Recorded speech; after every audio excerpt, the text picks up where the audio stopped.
On the SabrEx treated corn, it doesn't look impressive until you know the rest of the story. We have an extremely stressed out area, and we actually have ears forming on the SabrEx corn. It's handled the stress well enough to actually produce some yield. Whereas on the untreated side, we have mostly barren ears, and many of which won't make it through the combine stripper plates into the combine tank. To make the situation even more dramatic, we have only 5 out of 20 ears that are actually viable on the untreated side, whereas on the SabrEx treated side, we actually have 13 out of 20 viable ears that will actually make it into the combine tank. When we looked at the comparison of the SabrEx treated roots and the untreated roots side by side, we saw a much more aggressive root system in the SabrEx treated roots as compared to the untreated roots. One of the benefits of planting with SabrEx was its efficient use of nutrients and moisture. In this case, moisture was probably the most limiting factor, second to nutrients this year.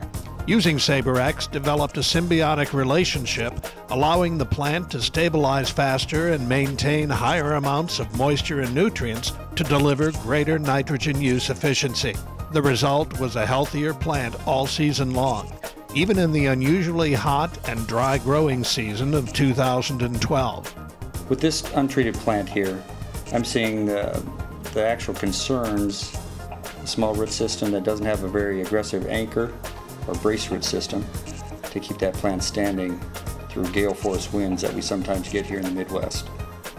In contrast, the SabrEx treated corn actually has an extra row of brace roots, and those are aggressive roots, actually in most cases penetrating the soil very well, anchoring that plant down very well. What we've done here is taken the leaf sheaths off of the stalks so that you can see the health that's still in these plants, both the treated and the untreated. But the combination of the larger diameter stalk, more aggressive root system anchoring in, and then also the ability of the plant that was treated with SabrEx to mitigate the stress that was constant throughout the whole season, we're actually taking a field that looks pretty rough and hopeless, and are actually going to find some harvestable yield that's going to make a huge difference to this farmer come harvest time.